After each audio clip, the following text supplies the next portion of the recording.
Olá pessoal, tudo bem com vocês?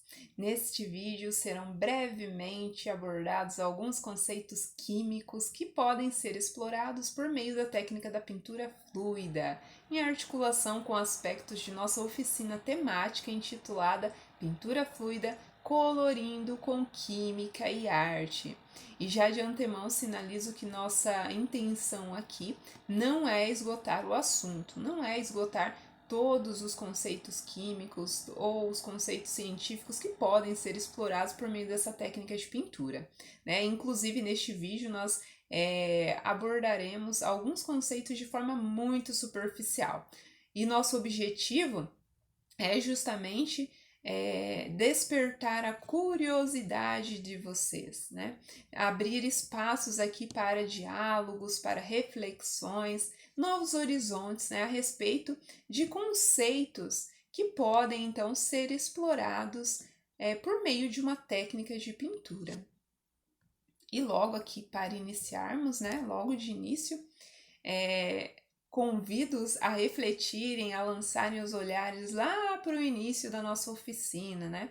E pensando logo lá naquela primeira etapa que nós consideramos bem importante, né?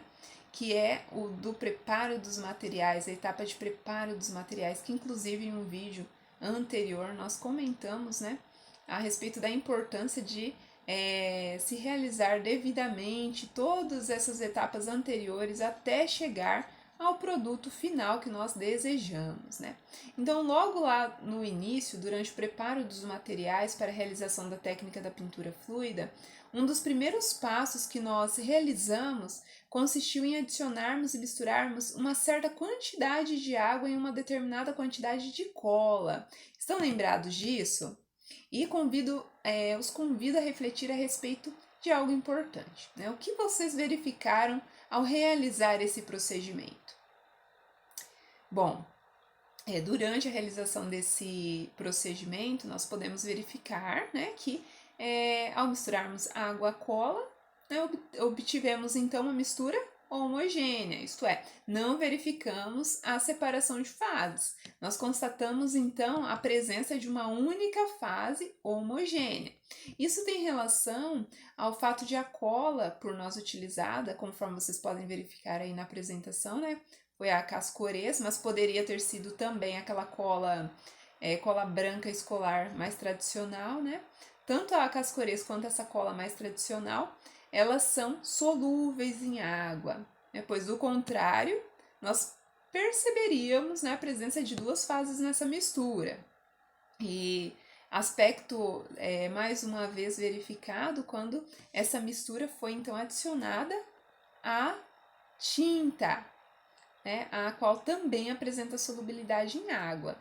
A respeito da tinta, pessoal, alguns utilizaram a tinta acrílica, outros utilizaram a tinta guache. No meu caso, eu utilizei a tinta guache. E se vocês bem verificarem lá no rótulo, né, onde consta então a composição dessa tinta, né, é mencionado que lá na composição mesmo a presença de água, né? E além disso, além da presença de água como um dos ingredientes ali da tinta, né, mencionado que que essa tinta é solúvel em água. Em contrapartida, um outro ingrediente que nós utilizamos foi o óleo, né? E o óleo que foi adicionado posteriormente, algumas gotas, né, foram adicionadas então a essa mistura. O óleo ele é hidrofóbico, ou seja, ele não se mistura com água, né? Provavelmente vocês em algum momento da vida já realizaram o experimento de misturar água e óleo e observaram que estes não se misturam, certo? Então forma-se ali, ao misturar água e óleo, né, formam-se duas fases, ou seja, ali a presença nós temos uma mistura heterogênea, né? Desse modo, o óleo, pensando no óleo, quando ele é adicionado a essa mistura que nós temos aí durante o preparo, já para a realização da técnica da pintura fluida, né? Então, quando ele é adicionado a essa mistura, ele age criando uma barreira, ocasionando o efeito de formação de gotas ou células que vocês puderam verificar no resultado final da técnica. E por que que forma justamente essas bolhas ou células, né? Justamente porque nessa mistura, né, há a presença de água. Então, o óleo ali ele não vai se misturar com a água presente nesse sistema. Né? Isso ocorre por conta da diferença de polaridade entre as moléculas de água e as moléculas de óleo, uma vez que a água é polar e o óleo é apolar, de modo a apresentar então pouquíssima interação entre suas moléculas, o que dificulta que estes se misturem. E aqui eu apresento para vocês, inclusive, né, algumas dessas bolhas, dessas células que vocês verificaram também aí na realização da pintura de vocês, né?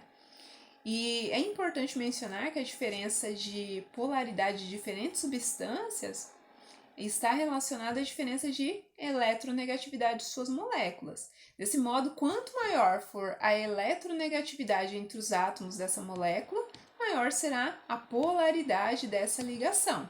Então, a polaridade ela está relacionada ali com a eletronegatividade e também com a geometria molecular, né, que eu irei comentar já já.